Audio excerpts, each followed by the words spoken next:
take over Blackburn. West Ham were determined to keep their winning ways intact as they hosted Liverpool on Sunday.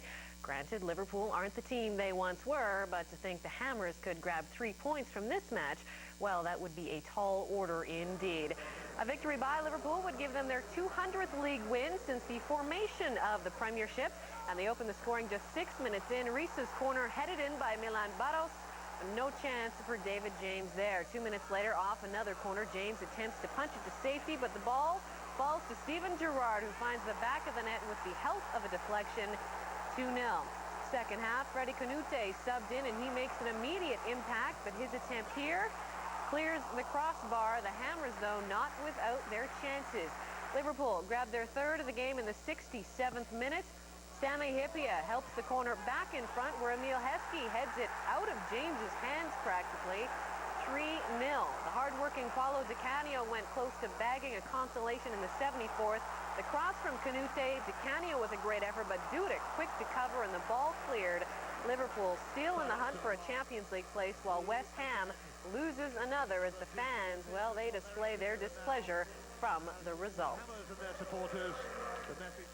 In the other match in the EPL on Sunday, it was Aston Villa versus Blackburn. Villa striker Dion Dublin is having a renaissance season. The 33-year-old increased his goal total to 14 after striking twice on Sunday. Dublin now has scored 8 times in the last 10 matches. For the second straight match, Blackburn have been the victims. In midweek, they lost to West Ham United, which gave the Hammers their first home win of the season. And on Sunday, they were done in by Dublin's double. Dion Dublin says his side are still in contention to qualify for Europe. Maybe a bit exaggerated, but one never knows. Peter Enkelman almost committed his second howler of the season. Enkelman hits Blackburn's Dwight York with the clearance attempt, and that put Villa under pressure, but the ball was then blasted into the bleachers. Enkelman knew he dodged a close one.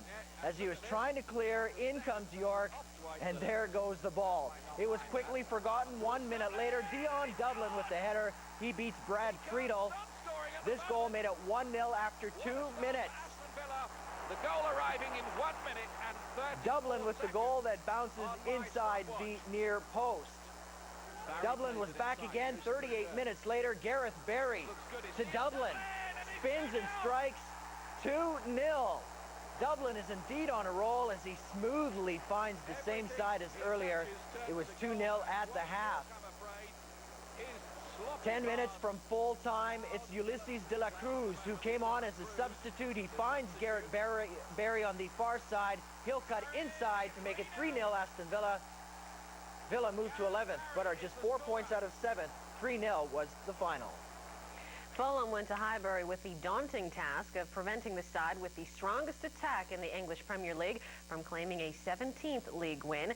The Cottagers have never won at Highbury and have lost all their 15 league visits spread over 90 years, with the exception of a draw in January back in 1964. That's almost laughable. Before this match, Arsenal manager Arsene Wenger declared that after signing keeper Guillaume Warmuz, they now have the perfect squad. 20 seconds in, it looks like it. Arsenal with their first big chance. Will tore down the right, feeds it to Thierry Henry, who steps over one defender to get a shot away, but stopped by Taylor. Fulham were a step behind in the opening quarter after 17. Henry with the perfect cross to Robert Pires, who was unmarked at the far post. Easy goal, 1-0 Arsenal.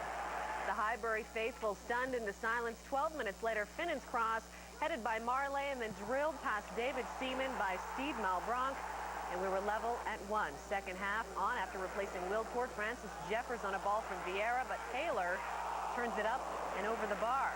More pressure from Arsenal as the ball gets to an open Gilberto Silva, but the Brazilian hits the post. In the end, Arsenal was able to find the winner in the 91st. Jeffers over to Pires, who races in to seal the 3 points. Jean Tigana left shaking his head after this one.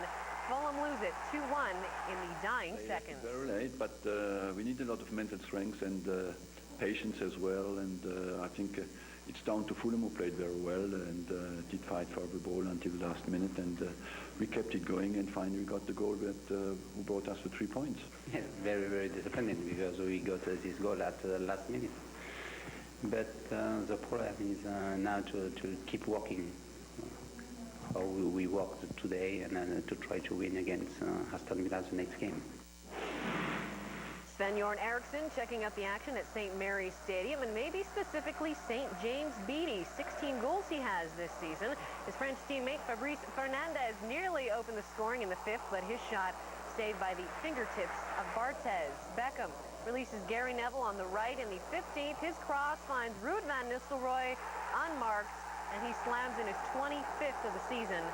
1-0. Then Ole Gunnar Solskjaer breaks down the right side. His rolling pass over to Ryan Giggs, who scores on his own rebound, beating Antti Niemi.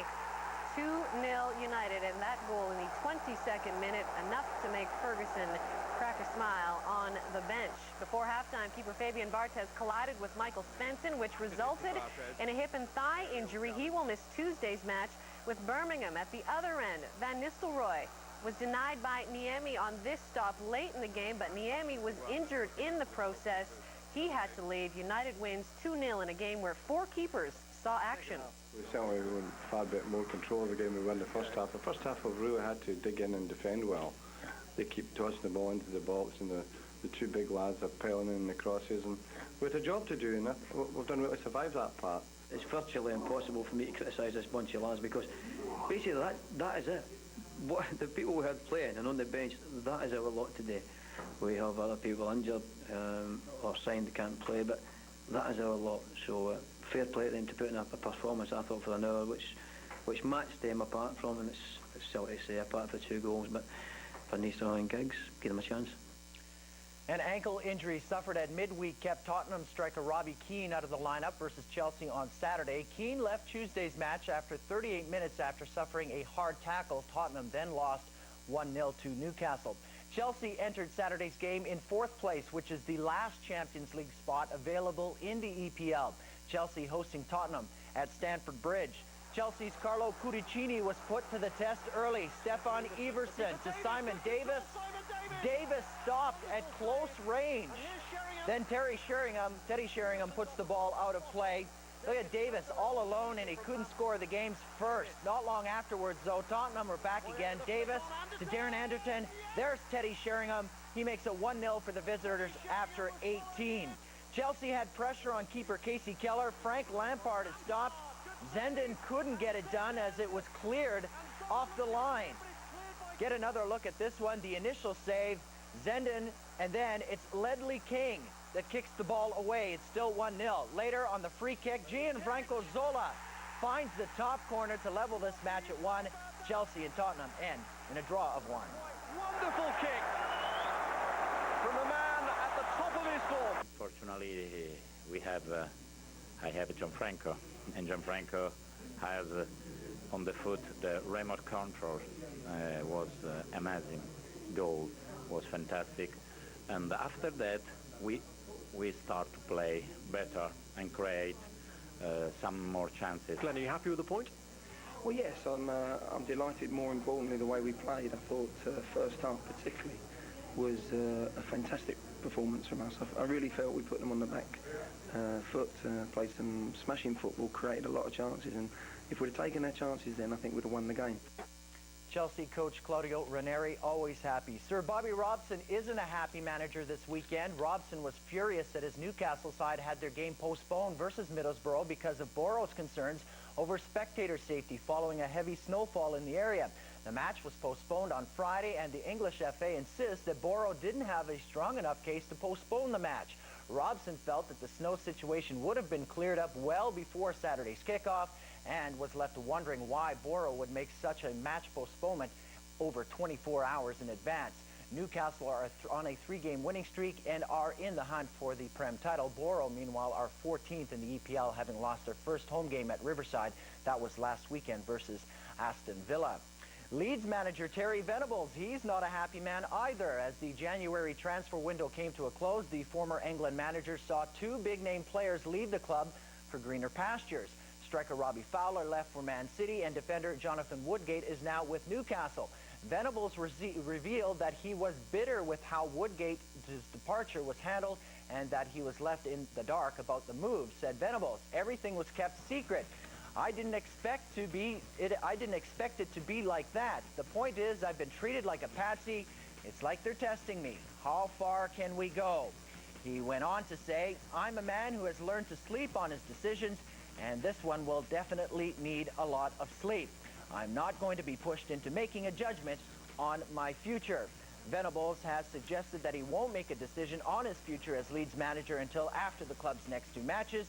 Their first match was on Saturday versus Everton. There's the man who's had to make the unpalatable decisions and taken most of the flack this past week, the Leeds United chairman, Peter Ridsdale, who's even said that his own position might be in question as the fans have rendered their wrath upon him and indeed that of the Leeds United PLC.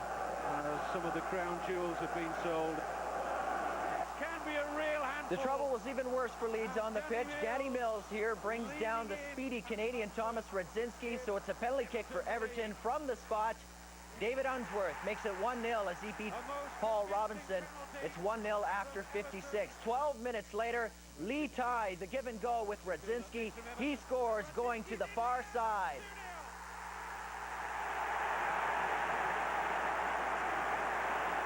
And the finish from Thomas Radzinski matched the build-up, and Leeds United simply had no answer to it. Lovely passing movement here. Leeds here firmly involved, and when it found Radzinski, he was not found wanting in the finishing stakes. Premiership goal number 9 of the season for Thomas Radzinski. Terry, any complaints with today's result? Well, I thought early on, the first half, I thought we played very well. We were the better side, and that was looking very promising. And the second half, it was a bit more of a battle. I think they got tighter and made life a bit more difficult. But the pace of Radzinski gave us a problem, and I think on the counter-attack, and the penalty really was the blow for us, and we didn't really react too well from the penalty. Leeds played very well in the first half. They caused us several problems, but all in all, I thought come the end of the 90 minutes, we deserved the victory. England international Robbie Fowler made his debut for Manchester City against West Brom with not much fanfare. Fowler hadn't played a full 90 minutes in his time with Leeds United this season, and perhaps that showed.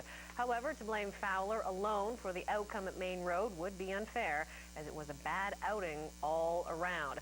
West Brom corner swung in by Jason Kumas. Neil Clement is there with a clear view for his header, and Carlo Nash comes up big as he keeps what could have been the first goal out with his foot. 18th minute, the Baggies' second corner produces the first goal. Kumas again to Clement, whose header bounced down inside the box before getting past Nash and in. A bit of a scramble, but it's still 1-0. 22nd minute, the cross in from Kevin Harlock, jump ball, and it appears Marc-Vivien Foe had the equalizer past Russell Holt. However, officials award the own goal to Phil Gilchrist, which, by the way, is his first of the season. That ties it at 1. 71st minute, another corner from West Brom results in a goal. Clement flicks it on at the far post. In the scramble, it's Darren Moore who puts in the winning goal. The defender's second of the season as Fowler's debut is a lackluster one. City lose 2-1. We've had our days, and we've had certainly times when you thought, wow, you know, we could go places. And we've had our disappointments, and I think today has to count as one of those. I think the team gave it plenty of effort, but, you know, to get beat by 2 set pieces, and we already had a warning when I think Clement had a header kicked off the line. So, you know, for all the football that's been played today, they've scored from 2 set pieces, and we've been a bit scrappy, you know. So, something for us to work on. In other action, Bolton doubled up on Birmingham.